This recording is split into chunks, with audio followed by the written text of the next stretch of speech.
میں پیار، پیار میں زندگی، زندگی میں قرآن، قرآن میرا دوست، دوست میرا لا فانی، فانی ہے انسان۔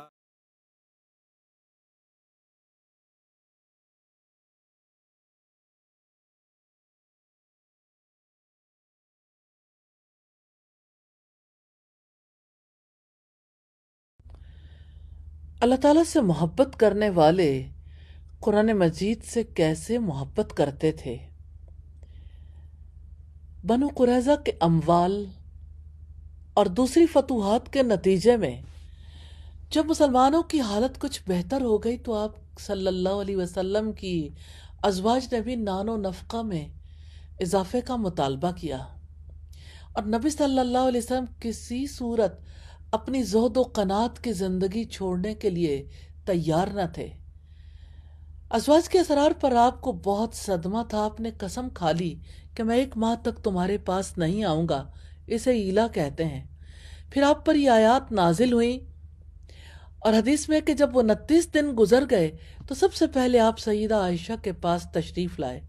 انہوں نے آپ سے کہا، آپ نے تو ہمارے ہاں 1 ماہ تک نہ آنے کی قسم کھائی تھی، اور ابھی 29 راتیں گزری ہیں، میں انہیں اچھی طرح گنتی رہی ہوں۔ آپ نے فرمایا مہینہ 29 دنوں کا ہے، اور وہ مہینہ تھا بھی 29 دنوں کا۔ سیدہ عائشہ نے کہا، پھر اللہ تعالیٰ نے اختیار دینے کی آیت نازل فرمائی تو سب بیویوں سے پہلے نبی صلی اللہ علیہ وسلم نے مجھ سے پوچھا، میں تم سے ایک بات کہنے لگا ہوں، کوئی حرج نہیں کہ اس کے جواب میں جلدی نہ کرو، اور اپنے ماں باپ سے مشورہ کر لو۔ سیدہ عائشہ نے کہا، میں خوب جانتی تھی کہ میرے ماں باپ مجھے آپ سے جدا ہونے کی رائے کبھی نہیں دیں گے۔ پھر آپ نے فرمایا، اللہ تعالیٰ نے فرمایا، یا ایھا النبی قل لازواجک ان کنتن تردن الحیاۃ الدنیا وزینتها فتعالین امتعکن واسرحکن سراحا جمیلا وَإِن كُنتُنَّ تُرِدْنَ اللَّهَ وَرَسُولَهُ وَالدَّارَ الْآخِرَةَ فَإِنَّ اللَّهَ أَعَدَّ لِلْمُحْسِنَاتِ مِنْكُنَّ أَجْرًا عَظِيمًا۔ میں نے کہا، کیا میں اس کے متعلق اپنے ماں باپ سے مشورہ کروں گی؟ میں تو اللہ اور اس کے رسول اور آخرت کے گھر کو چاہتی ہوں۔ پھر آپ نے اپنی باقی بیویوں کو بھی اختیار دیا، انہوں نے بھی وہی بات کہی جو سیدہ عائشہ نے کہی تھی۔ سیدہ عائشہ فرماتی ہیں، ہمیں رسول اللہ نے اختیار دیا، ہم نے اللہ اور اس کے رسول کو پسند کیا تو آپ نے اسے ہم پر کچھ شمار نہیں کیا۔ رسول اللہ کی ساری بیویوں نے اللہ اور رسول کو اختیار کیا۔ ایسی خواتین زمین پر کہاں پائی جاتی ہیں؟ سیدہ عائشہ فرماتی ہیں، جس وقت آیت تخییر نازل ہوئی تو نبی صلی اللہ علیہ وسلم سب سے پہلے میرے پاس تشریف لائے۔ فرمایا، میں تم سے ایک بات کہتا ہوں مگر جواب میں جلدی نہ کرنا، اپنے والدین سے اچھی طرح پوچھ تاچھ کرنا۔ سیدہ عائشہ فرماتی ہیں، رسول اللہ اچھی طرح جانتے تھے میرے والدین آپ کی فرقت اور مال کی محبت کو پسند نہ کریں گے۔ پھر آپ صلی اللہ علیہ وسلم نے یہی آیت سامنے رکھی۔ سیدہ عائشہ کہتی ہیں، میں نے آپ کی خدمت میں عرض کیا، اے اللہ کے رسول، میں والدین سے کیا پوچھوں؟ میں تو اللہ اور رسول اور آخرت کے عیش کو پسند کرتی ہوں، مال کو نہیں۔ سبحان اللہ، یہ ہے قرآن سے سچی محبت، اور یہ ہے اللہ اور اس کے رسول سے سچی محبت۔ اللہ تعالیٰ ہمیں بھی قرآن سے، اللہ اور اس کے رسول سے محبت کرنے کی، انہیں ہر چیز پر ترجیح دینے کی توفیق عطا فرمائے۔ آمین ثم آمین۔ قرآن میں حرف، حرفوں میں کہانی، کہانی میں انسان، انسان اور قرآن، قرآن اور رحمان، رحمان میں خوشی، خوشی میں رنگ، رنگ زندگانی کے، زندگی میں لگن، لگن میں ہے قرآن۔ السلام علیکم ورحمۃ اللہ وبرکاتہ۔